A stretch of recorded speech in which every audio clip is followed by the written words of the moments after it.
quiero hablarle un poquito sobre la reforma esta mañana. ¿Cuántos saben qué es la reforma? No me refiero a la calle que está dividiendo la zona 10 de la zona 9, sino el evento histórico de lo que esto representa. El 31 de octubre, de 1517 se le conoce como el Día de la Reforma. El 31 de octubre de 2017, este movimiento cumple 500 años. 500 años. Algunos se preguntarán por qué es importante. La respuesta es: ¿de dónde vienen los evangélicos? ¿Sabe de dónde vienen los evangélicos? Por eso es importante, porque hay que conocer nuestra raíz. Ahora,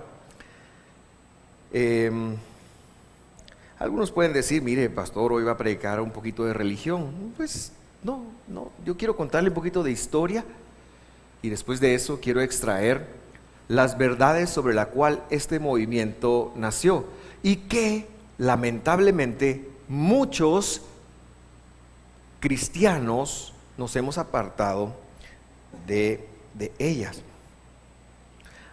Pero antes de hacerlo, quiero hacer una salvedad. En mi opinión personal, la reforma va a la mitad.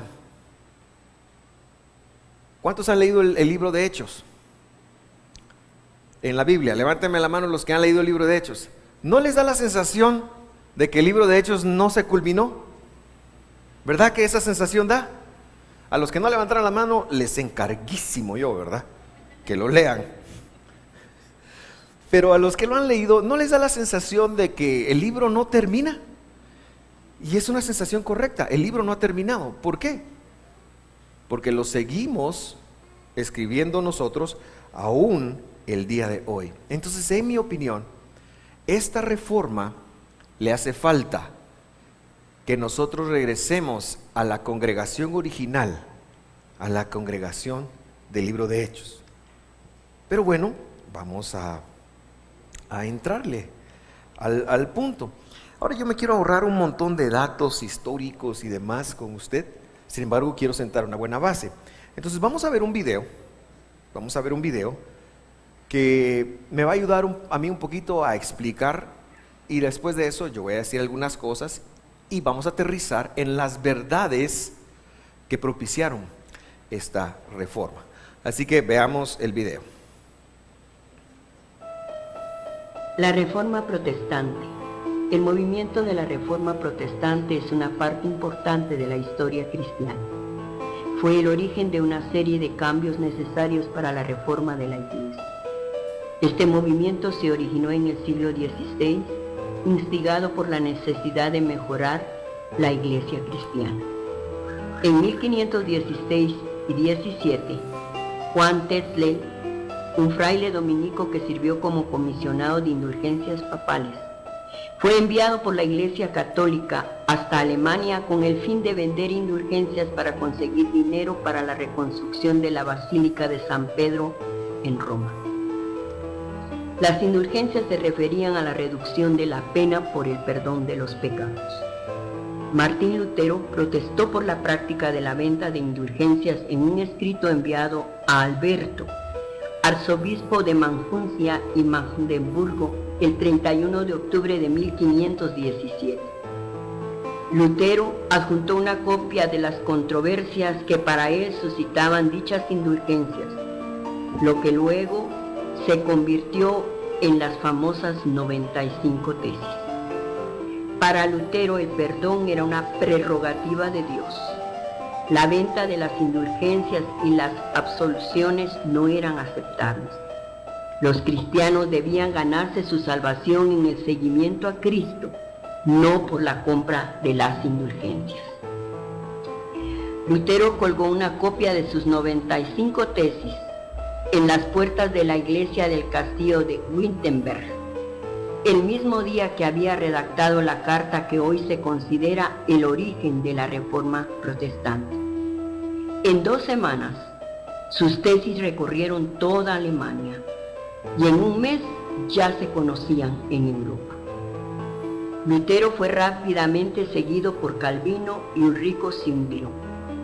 Este último comenzó su protesta en Suiza casi al mismo tiempo que Lutero en Alemania.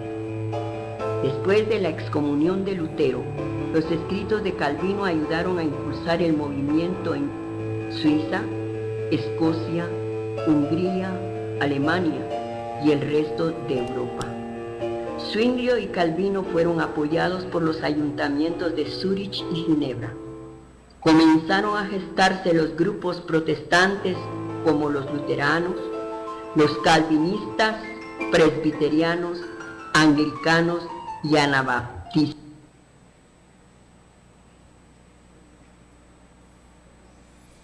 Algo muy, muy escueto. Ahora, ¿por qué es importante que nosotros conozcamos un poquito de eso? Quizás yo voy a ser un poquito breve, pero quiero invitarle a un recurso que quizás le pueda ampliar el contexto a usted. Y es la película de Martín Lutero, publicada por los luteranos cuando en el 500 aniversario de su vida. Búsquela, debe estar en Netflix, debe estar en YouTube. Me siento un poquito mal decir esto, pero hasta pirateada debe estar, ¿verdad? Pero usted no piense que yo le dije que vaya a buscar películas pirateadas. Sin embargo, esto le puede ampliar a usted el contexto. Dos cosas. Uno, las indulgencias. ¿Sabe usted qué es una indulgencia? Se lo voy a tratar de decir en pocas palabras. La indulgencia era un derecho que el Papa de la única iglesia que había hasta ese entonces otorgaba a los familiares de cualquier persona a cambio de dinero. Es decir, yo siento que tu papá ya se murió, ¿verdad? Ya estaba muerto. Está en el infierno, está en el purgatorio. A cambio de una ofrenda te lo puedo sacar y te lo puedo meter al cielo. Eso era.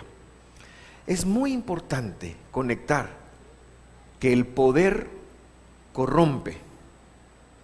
El poder que no da cuentas corrompe. Y el poder absoluto corrompe absolutamente. La segunda cosa que quiero decirle es que a medida que la iglesia cristiana, como se le conoció a partir del siglo II, se fue apartando de las verdades de Dios y de su palabra, porque eso es lo que pasó, sumió al mundo con toda su influencia, especialmente en el siglo IV, sumió al mundo en lo que se conoce como la edad del oscurantismo. Algunos más lo conocen como la Edad Media, pero es la edad del oscurantismo.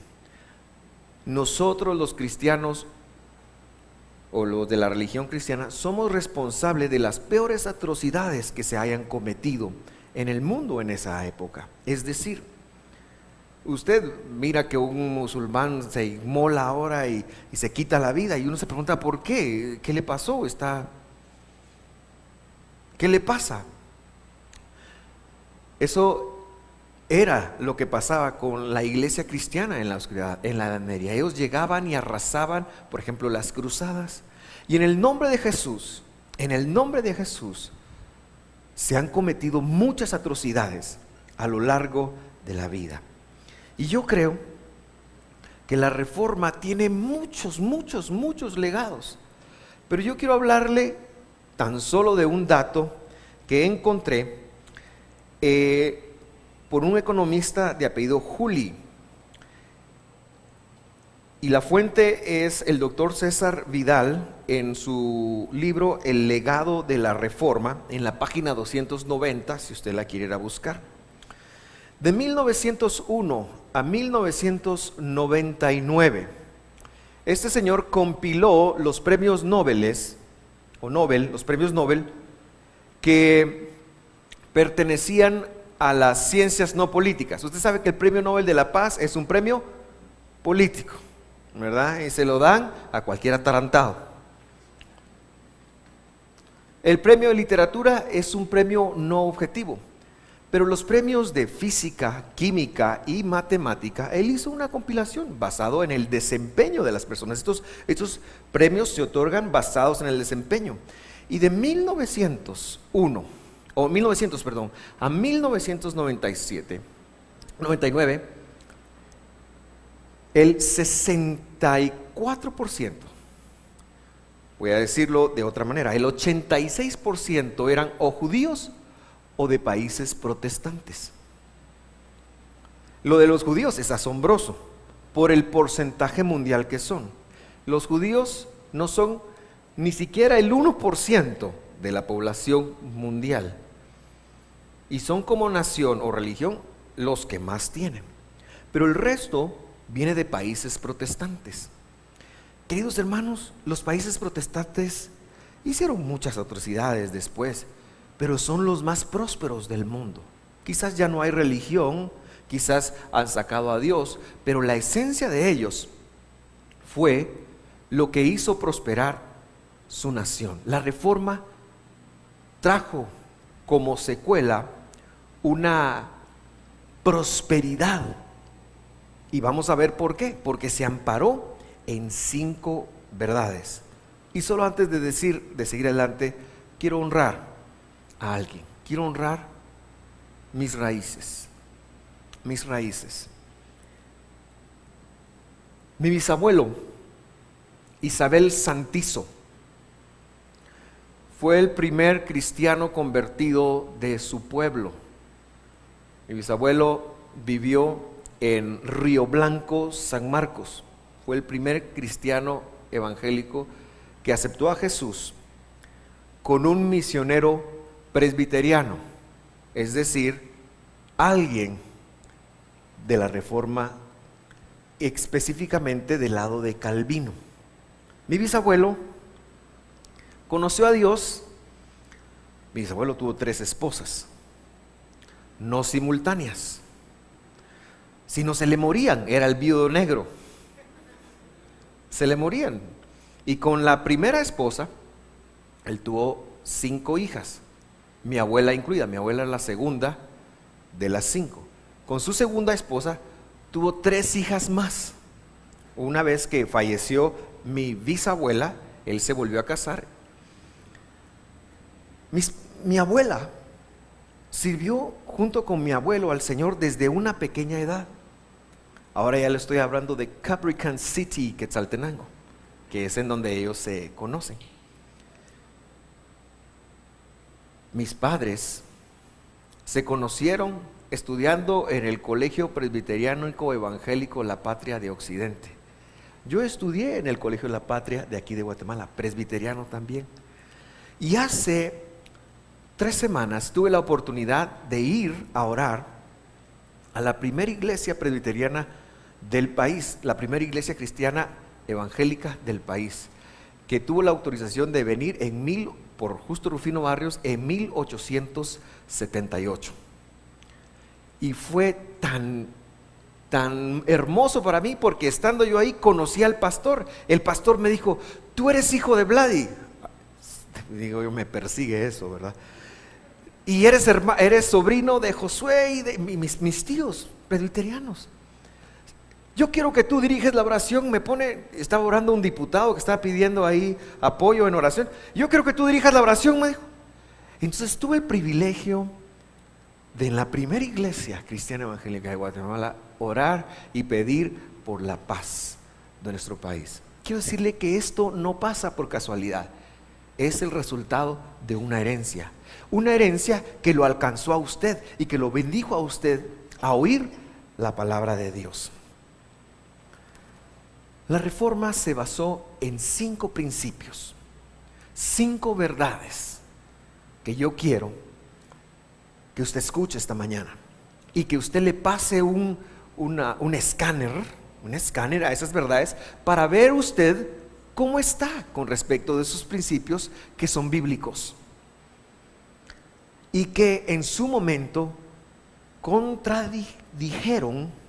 fueron en contra de lo que se estaba viviendo en ese instante. Quiero decir, Lutero se para a decir: las 5 solas, así se llaman, 5 solas, se para a decir: no podemos seguir con esto, y protesto en contra de esto, y me rebelo en contra de esto, basado en estos 5 principios y por supuestamente sustentado en sus 95 tesis.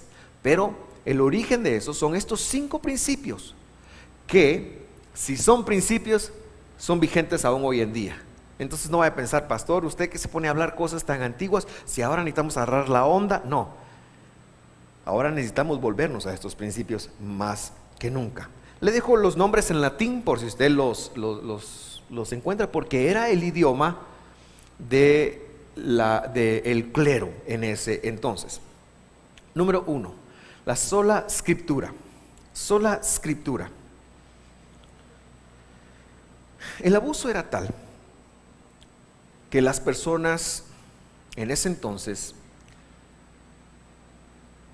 solo el 5% de la población sabía leer. Todos iban a consultar al clero, a los curas, sobre cómo vivir y sobre cómo hacer. Nadie leía la Biblia. Nadie leía la Biblia,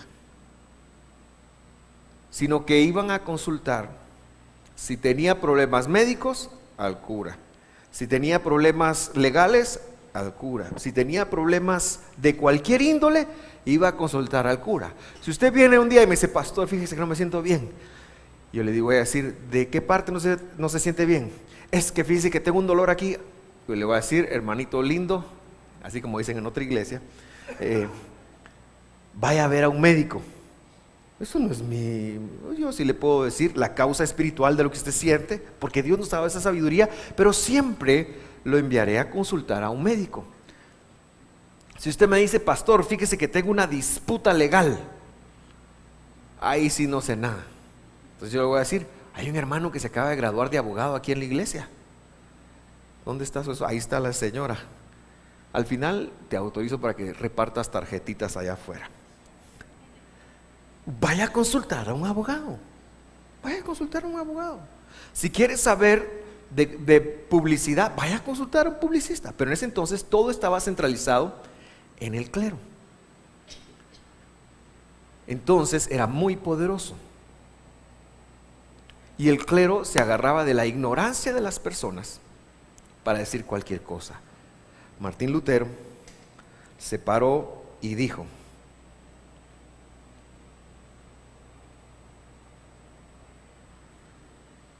no hay nada sobre la Escritura.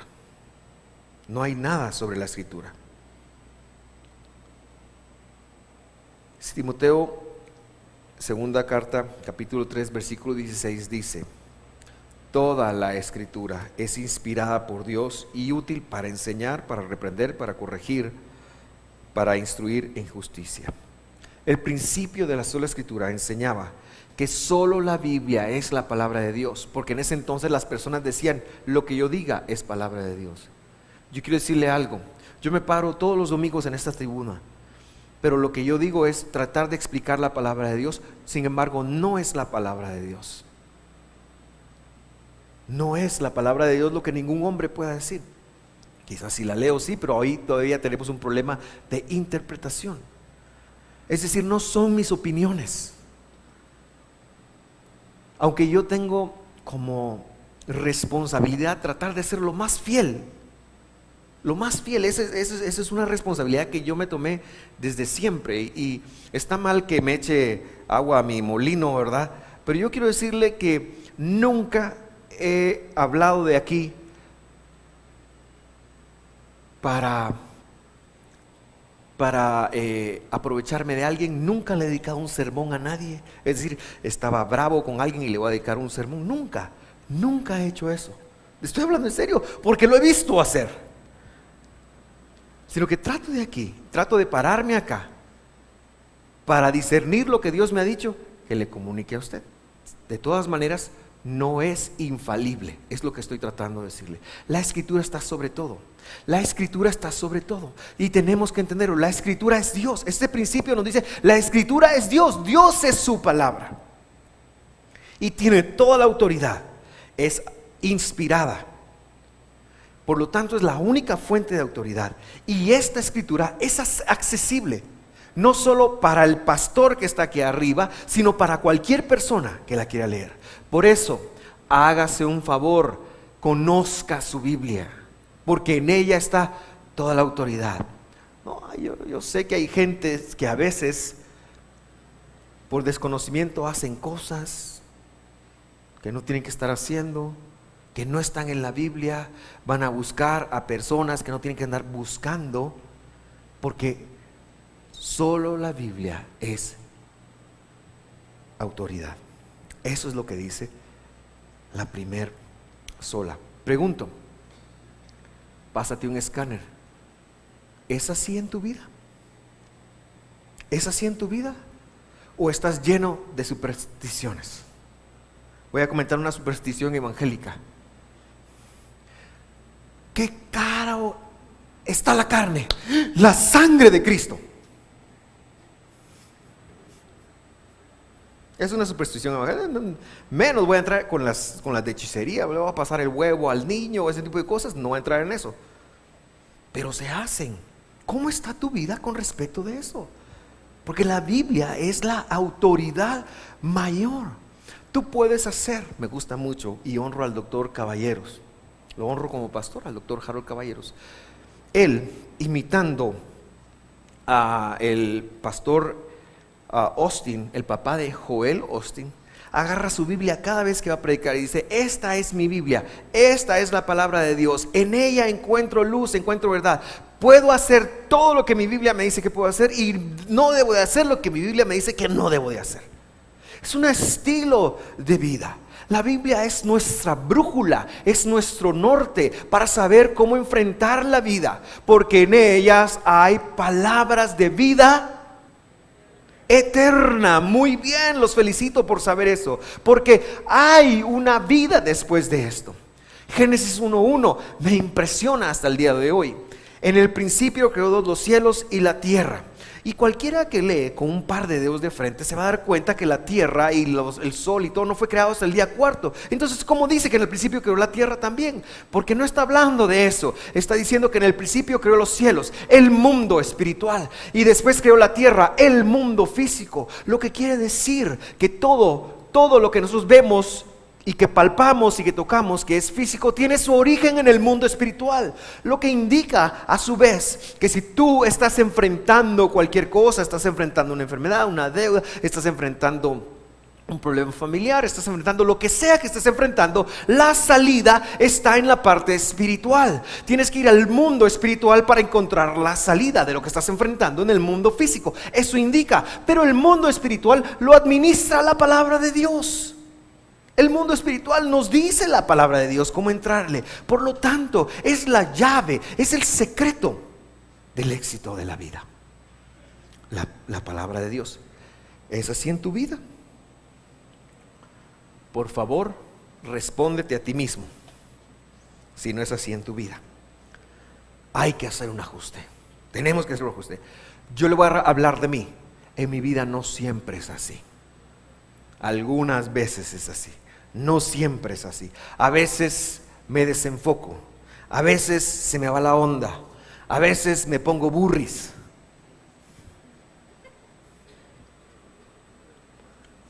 No siempre es así. Pero Dios, con tanto amor, me trae de vuelta. Dios es amoroso. La segunda sola, Romanos 5:1. La segunda sola. Solo la Biblia es la primera, solo la Escritura. La segunda es, lea conmigo Romanos 5:1. La segunda es sola fide. Sola fide, ahorita se la voy a mostrar en latín, pero quiere decir solo la fe, solo por la fe, perdón, Dios salva. Dice ahí: por tanto, habiendo sido justificados por la fe, tenemos, ¿qué tenemos con respecto de Dios? Paz. ¿Está bravo Dios con usted? No. ¿Cómo está Dios con usted? En paz, muy bien. Justificados por la fe, tenemos paz para con Dios por medio de nuestro Señor Jesucristo. El concepto de justificación ha sido muy importante para el cristianismo desde sus inicios. ¿Qué quiere decir eso de ser justificado? Quiere decir que el pecado genera un reclamo para con Dios. La paga del pecado es, ese es el reclamo que genera. No siempre la muerte es física, muchas veces es económica, relacional, en fin, dependiendo del pecado. Pero la justificación nos dice que Dios quería estar en paz con el brother, con usted, conmigo. Y entonces la gente dijo, tengo que hacer algo para que Dios esté en paz conmigo. Y se esforzaban y hacían. Pero este principio, la sola fide, solo la fe en Dios justifica, quiere decir que poniendo mi confianza en el modelo de Dios, en el Hijo de Dios, yo puedo ser justificado. La justificación en la teología protestante se interpreta como ser declarado justo por Dios. O sea, ser salvos, pues, sin ninguna obra. No por cualquier obra que nosotros hayamos podido hacer. No es portarnos bien lo que nos gana, es la fe en el Hijo de Dios. De tal manera que la fe salvadora siempre se va a evidenciar por buenas obras. No es que las obras no son importantes, sino que mi fe se va a ver evidenciada por mis obras. Es donde está tu tesoro, ahí está tu corazón. Dicho de otra manera, nosotros no hacemos buenas obras para ser salvos. Dicho en lenguaje de Visión de Femisco, nosotros no guardamos mandamientos para ser salvos. No lo hacemos. Nosotros hacemos buenas obras porque ya somos salvos. Por eso nos portamos bien. Nosotros guardamos mandamientos como lo manda la Biblia porque ya fuimos salvos. Porque aquel que no lo hace, a lo mejor, quién sabe. Porque la Biblia demanda una transformación, porque Dios demanda una transformación, porque Dios te dice que aquel que pone su fe en el Hijo del Hombre tiene que tener un cambio, tiene que empezar a trabajar de nuevo. El problema era que la cosmovisión estaba equivocada. Si empiezo a trabajar y me porto bien, Dios me va a perdonar. No, Dios solo te perdona cuando pones tu fe en Jesús, pero ese perdón es el que te permite a ti hacer buenas obras. Nuestra obediencia evidencia nuestra salvación, no la gana. Hermano, debería dar un aplauso. Eso me lo pensé yo. Hasta lo iba a poner en Twitter. No, son bromas, pero se lo digo de nuevo. Nuestra obediencia evidencia nuestra salvación, no la gana. No la gana. Y usted tiene que saber que usted es salvo por los méritos de Jesús, por el esfuerzo de Jesús y porque usted puso su fe en Él. Pero una vez que usted es salvo y está seguro de eso, usted se puede portar bien, usted puede guardar mandamientos y más que puede, usted debe hacerlo. Usted debe hacerlo, usted debe hacer buenas obras. ¿Qué horas son, señores? Número 3, Efesios 2:8. Efesios 2:8. Es que me dieron el tiempo tarde también, ¿verdad? Ahí les encargo. Efesios 2:8. Porque por gracia habéis sido salvados, por medio de la fe, y esto no de ustedes, sino que es don de Dios. Este principio se llama sola gratia, o solo la gracia, solo por la gracia. Y sostiene que la salvación solo puede venir por el amor de Dios. Es un favor inmerecido. Si la otra se evidencia con obras, la diferencia de esta sola es que se se evidencia con paz interior. Nos cuesta aceptar que Dios nos ame de tal manera que quiera bendecirnos. ¿Y sabe por qué? Porque hay un sentimiento dentro de nosotros muy enraizado. Si yo quiero ganar dinero, ¿qué tengo que hacer? Trabajar. Si quiero que me ame la chica que quiero que me ame, ¿qué tengo que hacer? Cantinearla. Trabajarla, perdón. Cantinearla había oído yo. Bueno, sí, hermanas, ustedes fueron cantineadas, porque les aseguro que ninguna de las que está aquí me puede decir: lo que me prometieron me dieron. A nosotros tampoco, no se preocupen. Para empatar el asunto, ¿verdad? El hombre tiene una necesidad innata de ganarse las cosas. ¿Sí? Es más, si alguien llega en la calle y le dice a usted: mira, te quiero hacer un regalo, toma $5,000. ¿Qué es lo primero que usted pensaría? Yo sé, después del shock inicial de sí, va, con 5,000 podría, pero después de eso usted usted cuestionaría la motivación de quien se lo da. ¿Por qué? Porque usted no se lo ha ganado, simple y sencillamente por eso. Pero la gracia me dice a mí que no me lo puedo ganar, que es porque Dios me ama, que Dios te quiere bendecir, que Dios te quiere prosperar, que te quiere levantar, que tiene un propósito para tu vida, que tienes que esforzarte, pues, pero Él no quiere bendecirte. Él ya quiere bendecirte.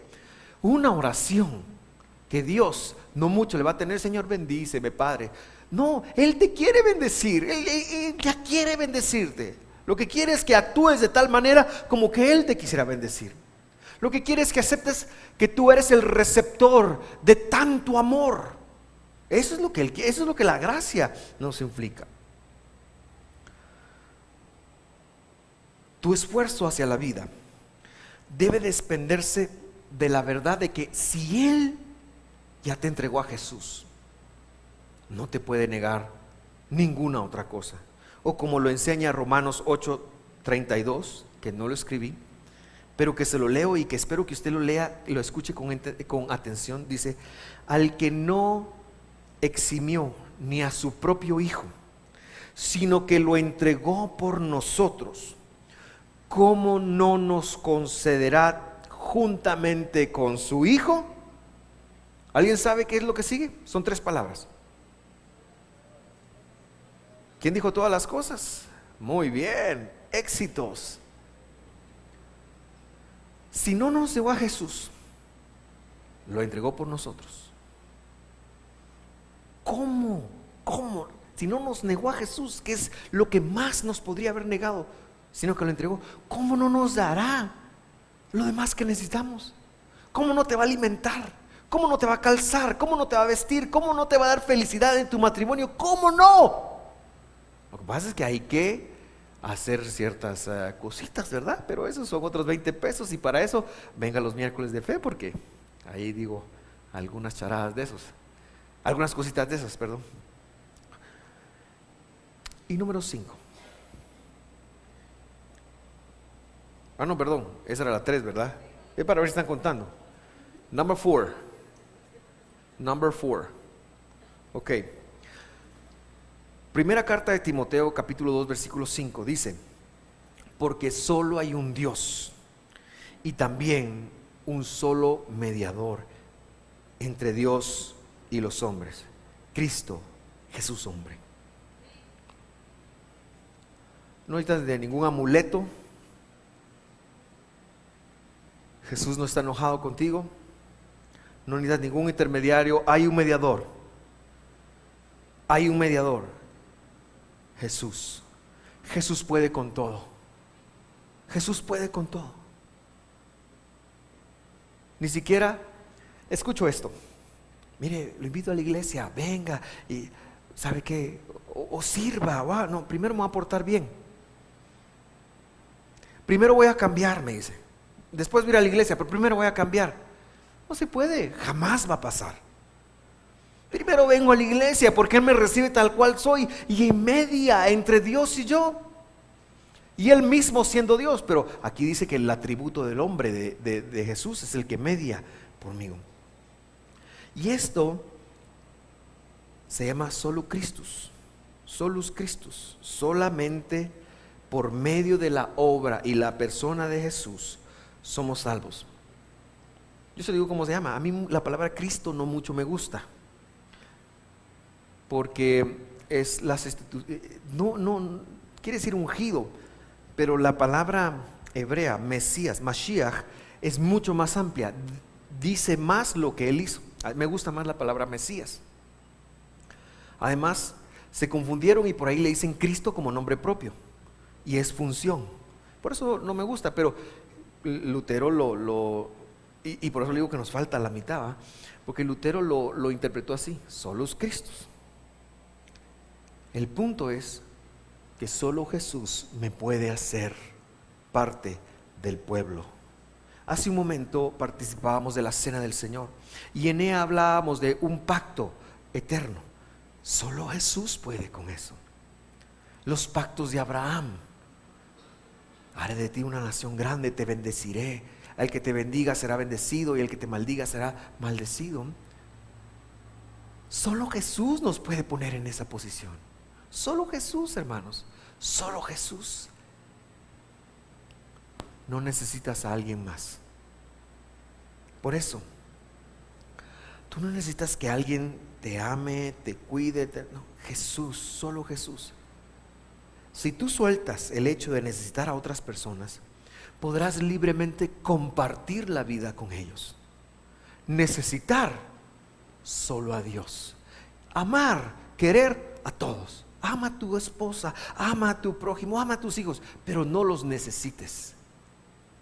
Ama a todo, pero no lo necesidad. Jesús, a Dios necesitamos. Él es un buen mediador. Y nos dejó, según Pablo, nos injertó como parte de Israel. Lo que es para Israel es para nosotros, hermanos. ¿Nosotros qué? Ya le conté mis raíces paternas, Sibilia, Cabricán. ¿Qué había ahí? Ahí no hay nada. Si usted hubiera conocido Cabricán cuando yo la conocí, no hay nada.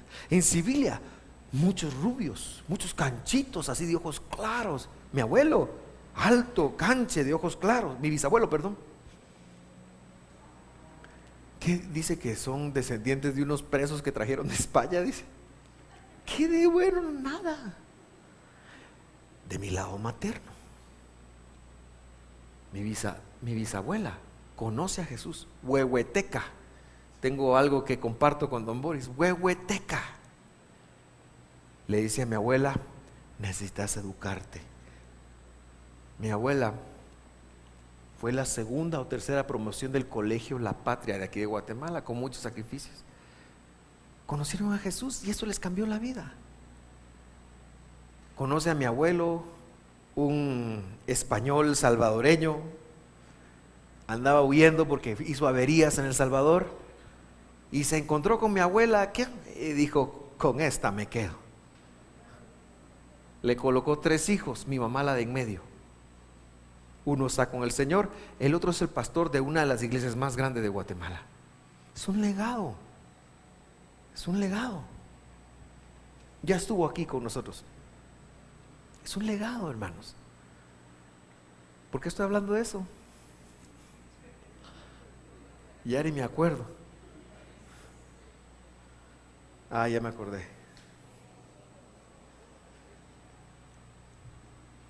Porque no es accidente, son promesas. Yo volteo a ver a mis hijas y digo: estas tienen que hacer más que yo. Estas tienen que lograr más que yo. La presión la tienen más ellas. Yo ya voy para afuera, ¿va? Qué calor, va. Pero ni porque quitamos ahí. Mire cómo llevamos. Estamos remodelando. Le voy a enseñar algo.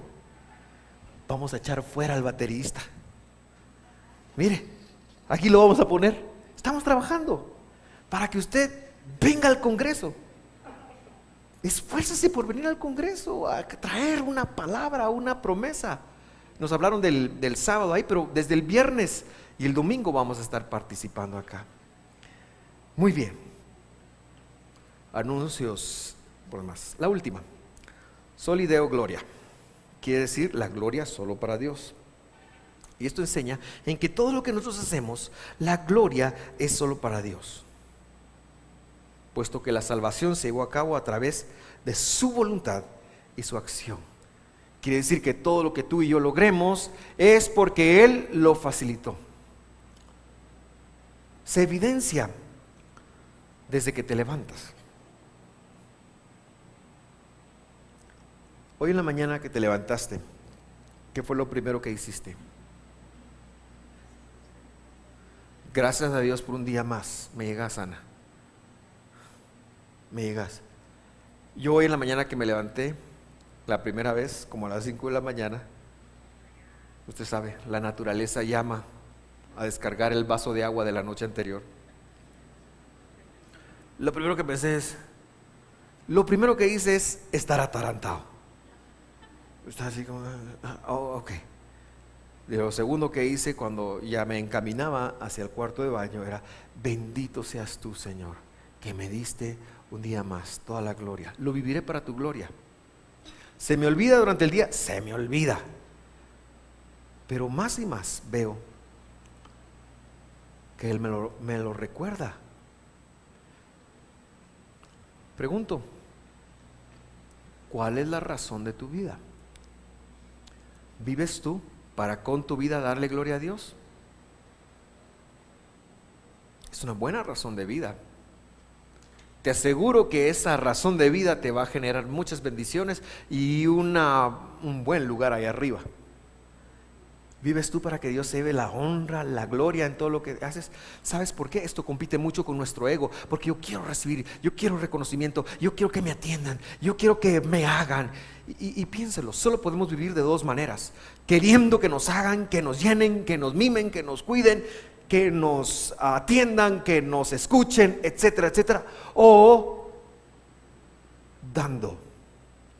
Pero no puedo dar si no vivo mi vida para la gloria de Dios. Cuando yo vivo mi vida para la gloria de Dios, yo puedo entender lo que Jesús expresó y que Pablo repitió en Hechos 20:35. Más bienaventurada cosa es dar que recibir. El que vive dando vive feliz. El que vive pendiente de lo que le van a dar y de lo que no le dan, vive miserable, vive bravo, vive deprimido, vive atormentado. Pensaron que iban a decir atarantado, ¿va? También vive atarantado, vive mal el que anda llevando cuentas de lo que le van a dar. Pero aquel que vive para compartir, para darle a Dios la gloria, ese sí va a ser feliz, ella sí va a ser feliz. El que vive así. ¿Es así en tu vida? ¿Se lleva a Dios la gloria en lo que haces? Cuando recibes tu cheque, ¿se lleva a Dios la gloria o es del último del que te acuerdas? Diría mi amigo, que también es algo predicador y muy atarantado: ¡aló! Me cae mal que digan así, ¿verdad? ¿Usted también? Entonces no lo dije, solo estaba hablando de mi amigo.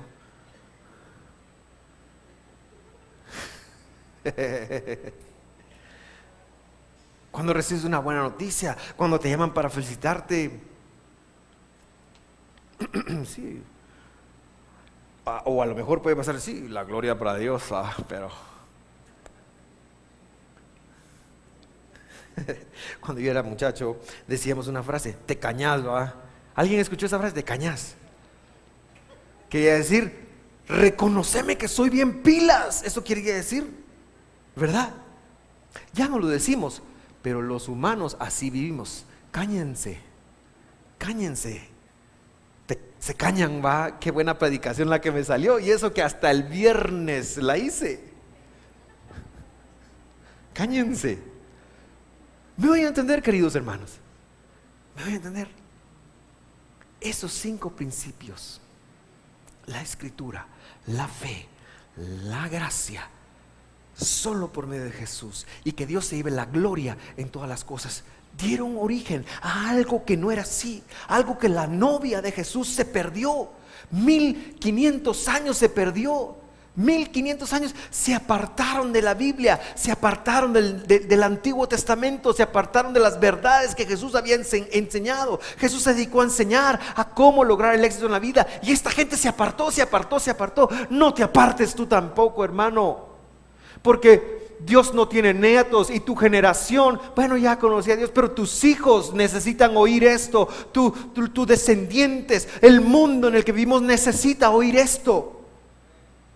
Solo Jesús es la salvación y la respuesta. Entonces, yo terminé. Ya no los voy a atormentar más. Solo quiero leer en este espíritu una escritura que está en el capítulo 1 de Efesios, y dice así: bendito sea el Dios y Padre de nuestro Señor Jesucristo, que nos ha bendecido con toda bendición espiritual en los lugares celestiales en Cristo. Y mientras yo leo, por favor, ubícate, por favor, identifícate, por favor, toma para ti, por favor, piensa y conecta que esto tiene que ver contigo. Leo otra vez: bendito sea el Dios y Padre de nuestro Señor Jesucristo, que nos ha bendecido. ¿Quién debería decir? Pero dice que quien nos ha bendecido con toda bendición espiritual, los cielos, en los lugares celestiales en Cristo, en donde realmente podemos hacer la diferencia, en donde realmente podemos cambiar nuestra historia, según nos escogió en Él, es decir, en Jesús, antes de la fundación del mundo. Ayer bromeaba con mis hijas hablando de esta idea, y les decía, nos juntamos a estudiar la Biblia con ellas, y les decía: miren, muchachas, según esto dice que Dios los escogió a ustedes antes de la fundación del mundo. O sea, no tenés 12 ni 13 años, tenés varios millones de años. Le digo, usted es algo vieja. Él nos escogió en Él, en Jesús, antes de la fundación del mundo, para que fuéramos de una forma muy peculiar. Número 1, santos, y número 2, sin mancha delante de Él, en amor, no por cualquier cosa. Nos predestinó para adopción como hijos. La gran hermano! Mire, pues, alguna vez yo aquí en esta tribuna dije: